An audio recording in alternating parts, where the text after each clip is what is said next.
Welcome to Self Talk Show podcast, the show where we dive deep into the world of leadership and personal development. I'm your host Mitali Ohri, and today we have a special guest with us, Robert Donaldson. Robert is the founder of the Lost Art of Collaboration, a company that specializes in unique approaches to leadership and collaboration. He's here to share his insights and experience with us. Welcome, Robert, to the Self Talk Show. So, to kick things off, can you share your life journey and how it inspired you to come up with the concept of Lost Art of Collaboration? It's kind of a long story. I'll keep it short. I was born in semi-rural Walnut Creek, California, which is in the East Bay of the San Francisco Bay Area, to a very large family in 1957. I spent most of my time growing up as an outdoorsman. Started hunting and fishing and backpacking with my dad when I was about 9 years of age. I was hand-tilling large gardens with my shovel at 10 years and started delivering newspapers at about 11.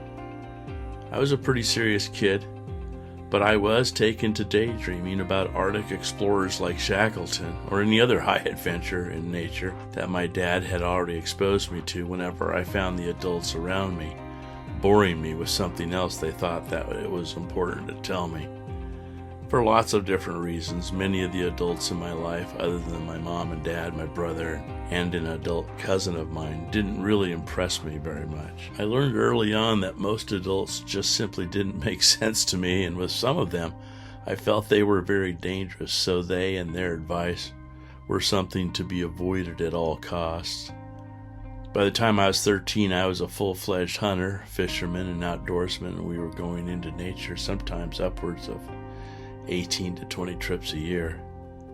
That went on for quite some time. I can remember throughout elementary school and high school my folks shamelessly writing notes excusing me from school because of course we saw nature as school. Over the decades, some of my experiences in nature were near death and quite extraordinary, but I'll never forget them, and they forever helped me with my problem solving through life. I received various leadership recognition awards throughout elementary school and high school years. Citizenship awards, most inspirational player, on the honor roll every quarter, graduating with high honors.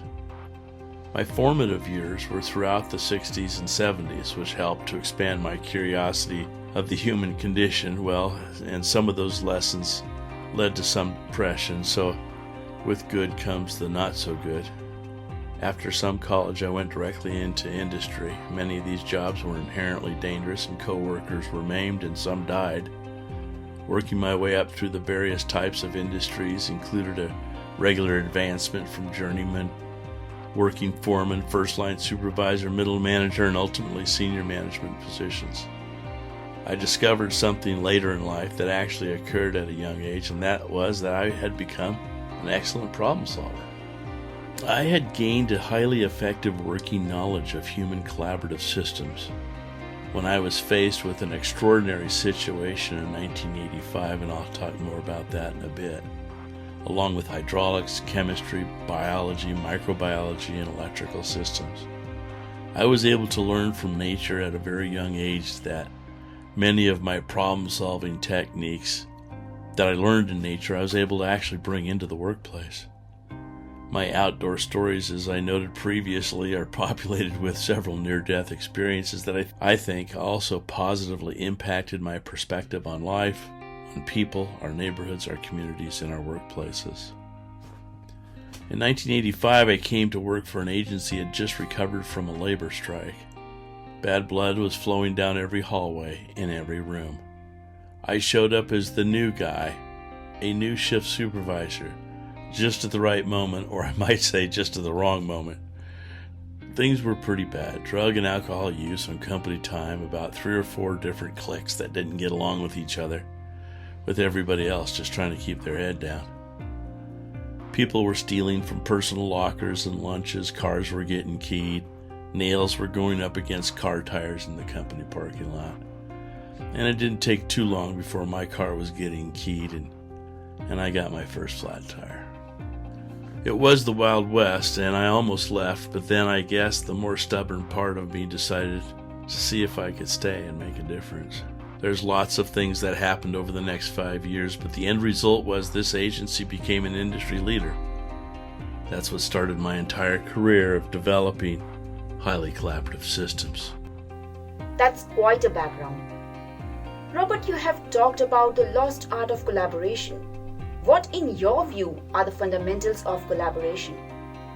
I think the fundamentals of collaboration are several-fold, but just the first 2 steps is most of the work. One of the most important first steps is fear reduction and making sure people are using their frontal cortex for decision making. As long as people are using their frontal cortex, it results in logical, rational, and ethical behavior, which is exactly what you need for collaboration between humans. If people feel threatened, the decision-making area of the brain switches over to the amygdala, and the only toolbox you have left is fight, flight, or freeze. And that's not going to do you any good when you try to get people to collaborate. The key to step number 1 is to purposefully create a socially designed environment that promotes the reduction of fear as its top priority. I'd say the second most important step is to simply increase the human skill sets of the individuals who are wanting to participate in a collaborative relationship.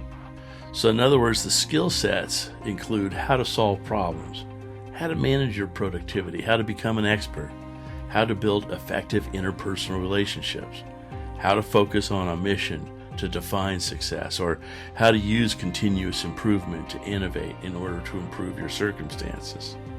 The key to step number 2 is training, and then retraining and retraining.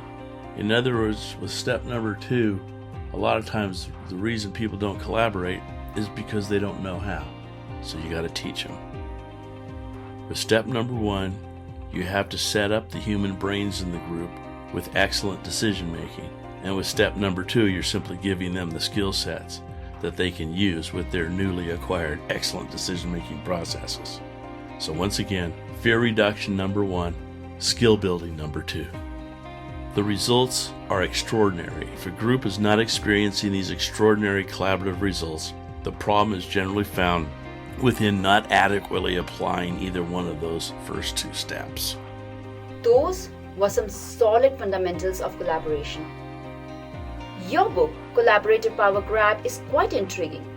Could you tell us how it came about and give us a gist of its contents? Who is this book for?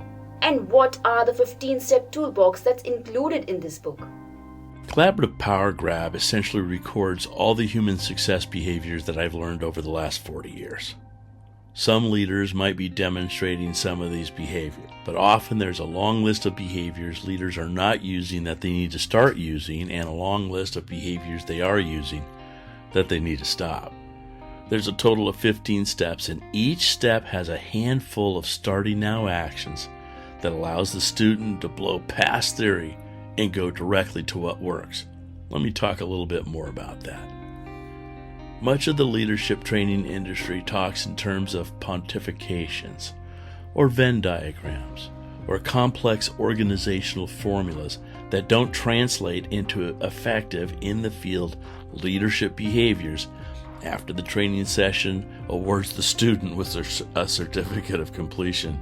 So they'll say things like, encourage students to have a better sense of vision, motivate your team, increase your quality of communication. But really, what do those mean? So the training is lost in translation.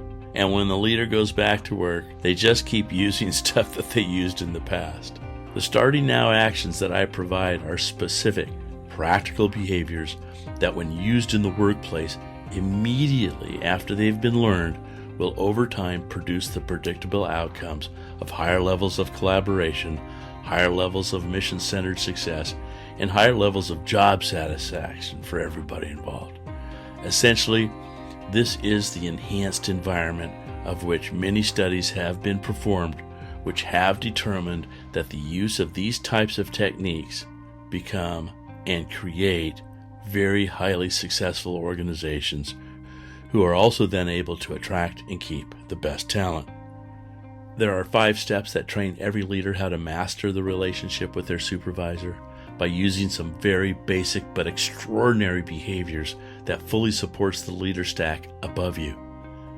There are 10 steps that train every leader on how to increase and maximize the performance of the team below them. With all 10 steps, I'm also able to describe for the leader the experience of the follower once they receive these types of supportive cultural training lessons. Suffice it to say, all 15 steps essentially cause all the humans in the work culture to become highly effective humans. And not only do they become highly effective human beings at work, they also become highly effective human beings in their families and their communities. That's incredible. I would encourage our listeners to head to Amazon and order your copy of Robert's book, Collaborative Power Grab. Speaking of collaboration, how do you define a collaborative culture? And why is it so important?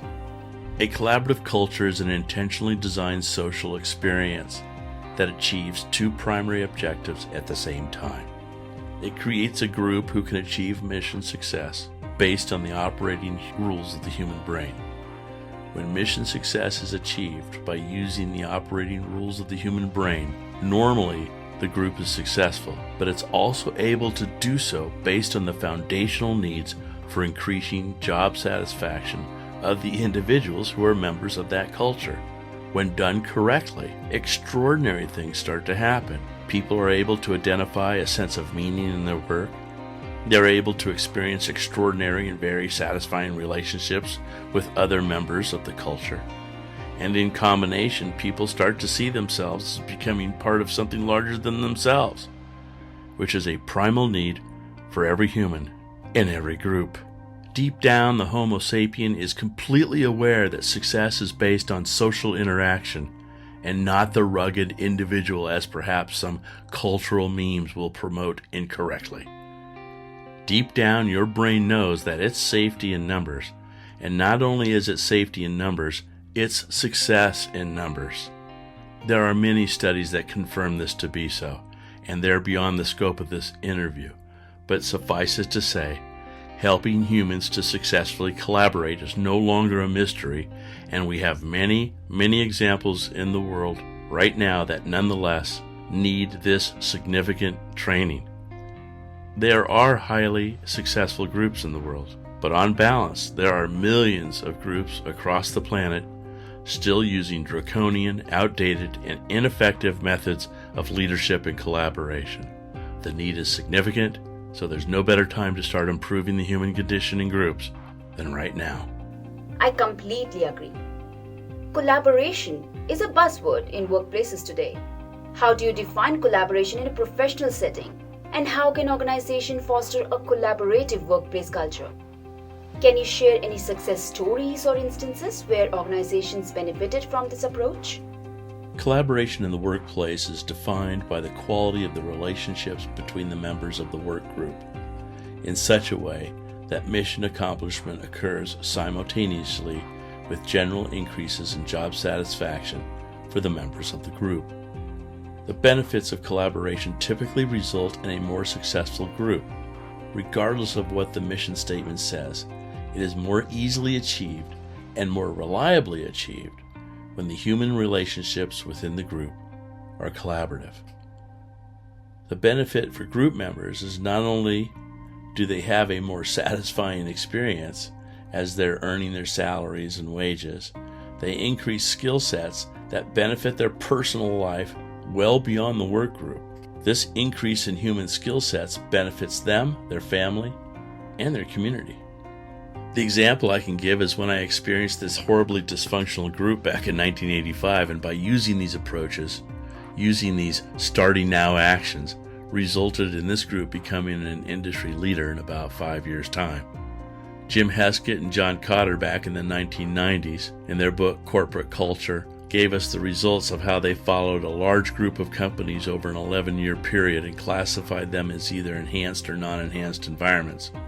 The results are beyond reproach, as the enhanced or collaborative environments quickly outpaced the other groups in performance in terms of revenue, total number of employees, and stock price.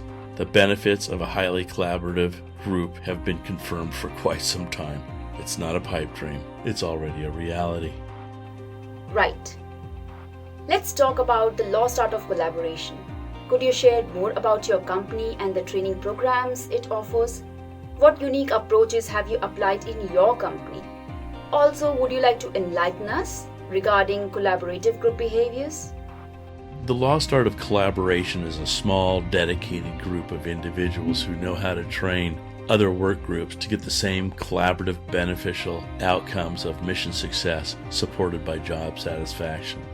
The approaches I apply in my own company are the same approaches I promote and train my client companies to participate in as well. Collaborative group behaviors are essentially the 15 steps along with a handful of starting now actions for each step.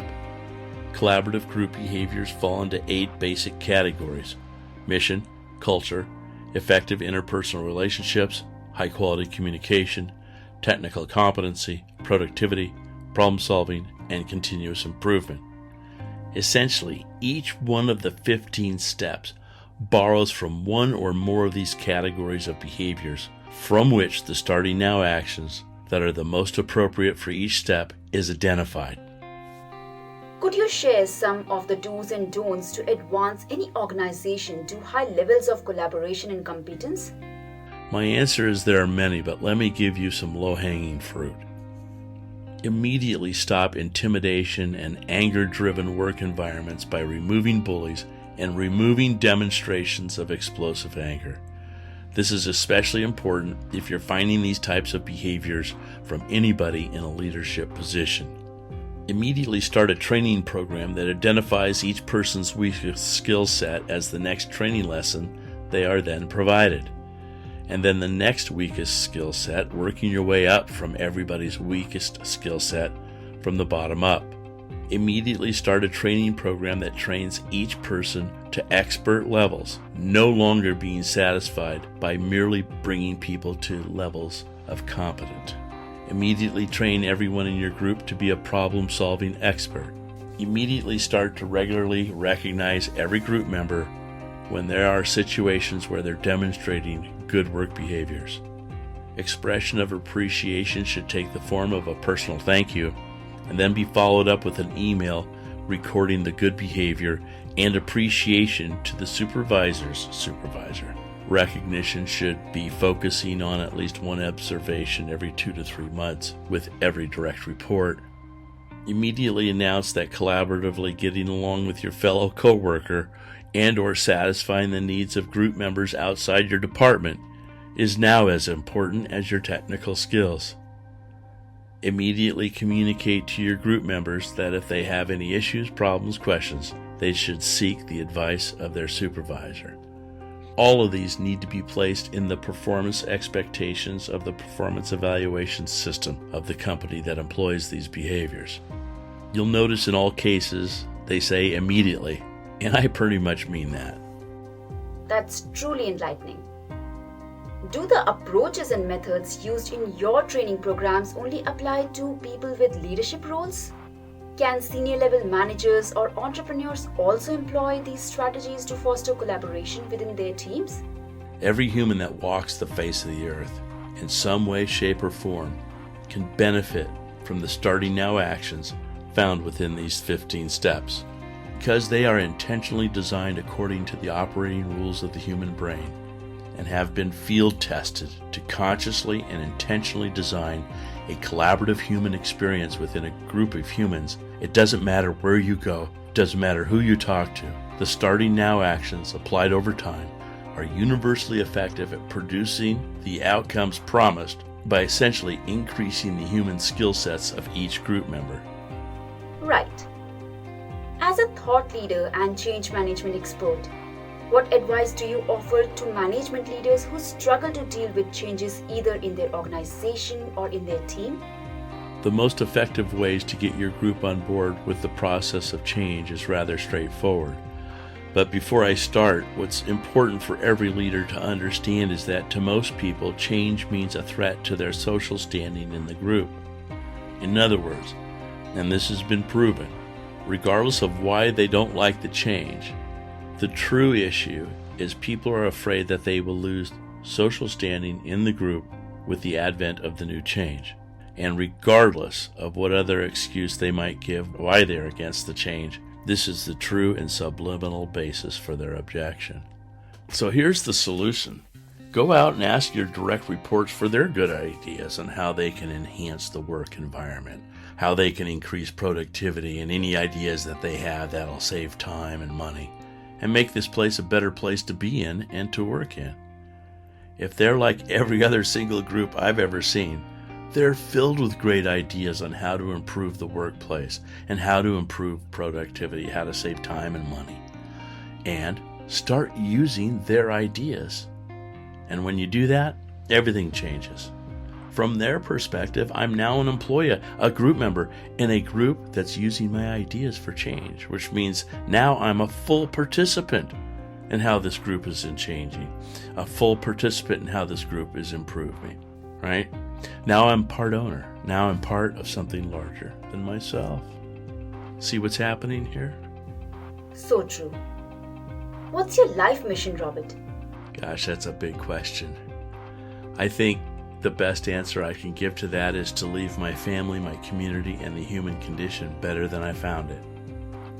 I like to improve the human condition at the small scale in my family, at the medium scale at my community, and at the larger scale of the world.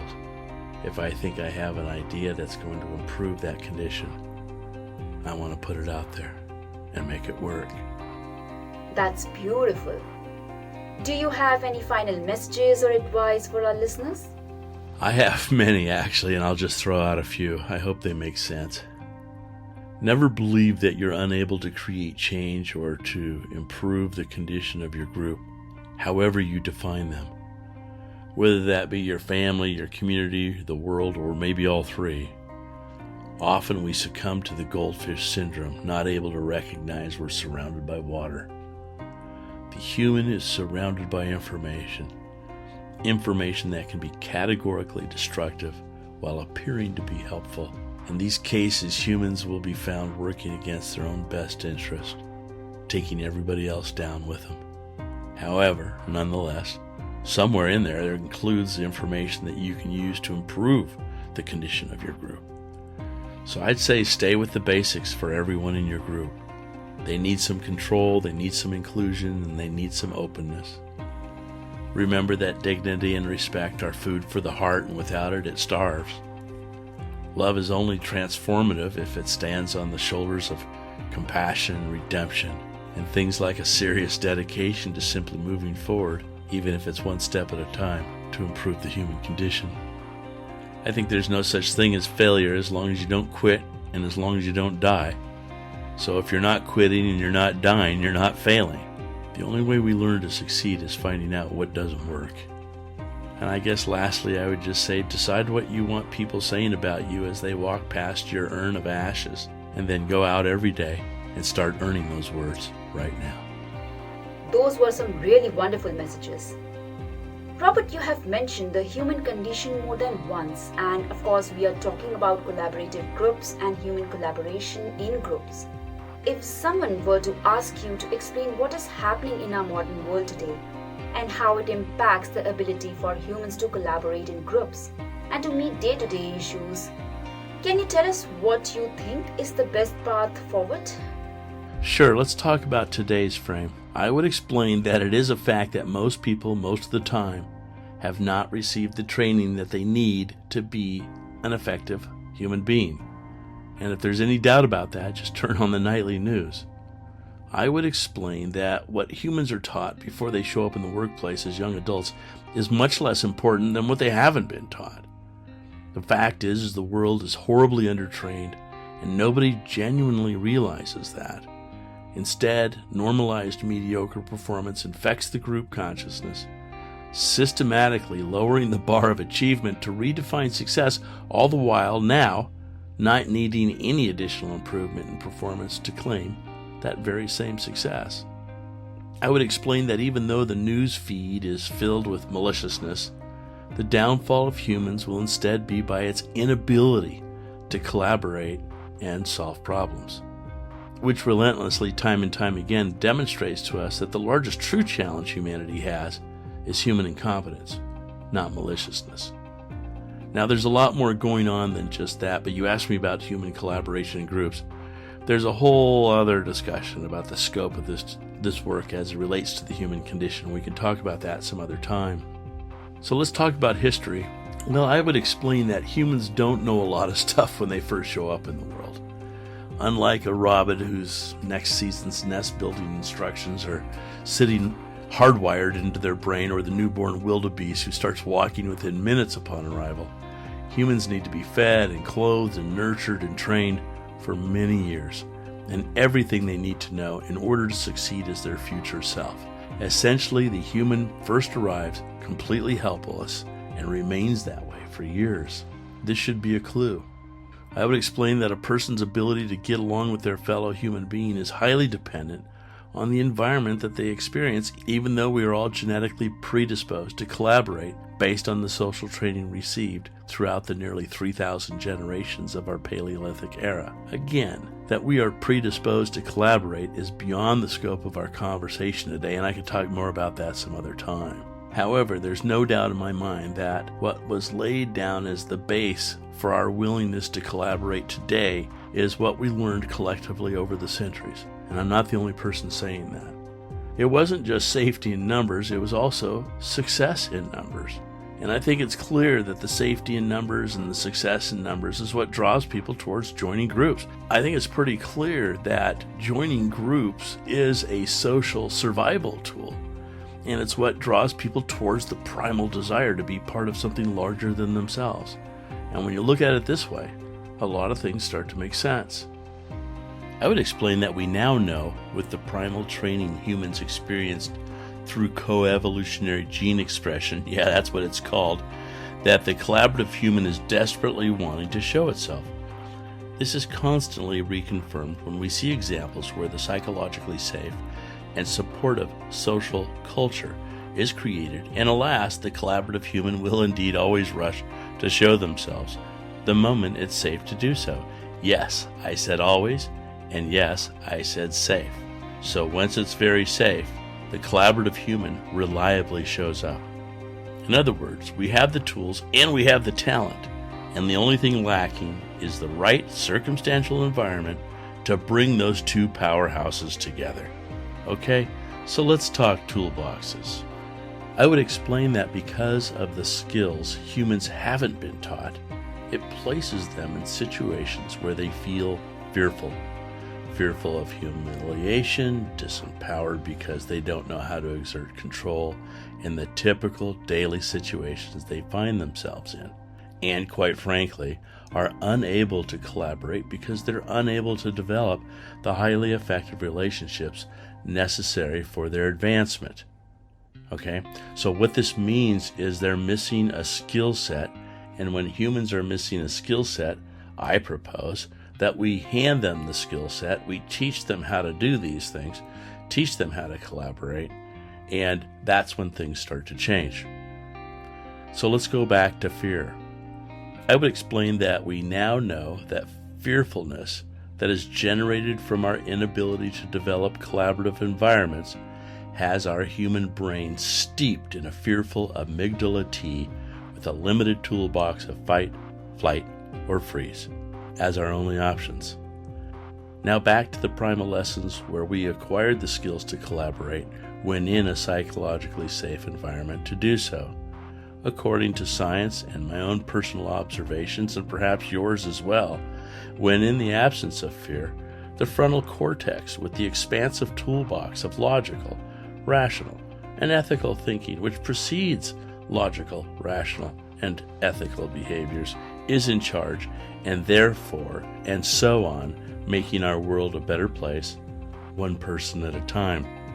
I would explain that furthermore, that most leaders on the planet have no idea they're even dealing with a human toolbox, much less the wrong ones. That then causes them to unknowingly and incoherently create work environments that invite the fear-generated limited toolbox work culture, instead of the human succeeding expansive toolbox work culture. Let's talk about the hands-on, step-by-step process of how to do that. I would explain that when you train leaders in the understanding of these larger concepts and give them the boots on the ground methodologies that I'm about to explain, everything changes for the better when it comes to human collaboration in the group. I would explain that when you train people to be mission-centered experts, when you train people how to collaborate, when you train people to be communication experts, when you train people how to be technical experts, when you train them how to be productivity experts and problem solving and continuous improvement experts, that it radically changes their lives for the better. I would explain that when you radically change a person's life for the better with this type of training, they come into their workplace every day radically changed, which means they come into your workplace every day radically changed, and your work culture is then changed for the better. I would explain that with this type of human effectiveness training, we now become part of something larger than ourselves. We start to feel as important as we really are, and we now have control over our destiny. As Mary Oliver says in her poem, Wild Geese, you are now announcing your place in the family of things. We are no longer a cog, and now can reinvent and reinvite nature's original intentions of what we love as the effective human back into our daily lives, and that we now truly have found a home in the family of things. Thank you, Robert, for sharing your insights and experiences with us today. It's been a pleasure having you on Self-Talk Show, and to our listeners, thank you for tuning in. If you found this episode valuable, don't forget to subscribe, leave a review, and share it with your network. I'll be back soon with more inspiring conversations. Until then, stay tuned and stay inspired.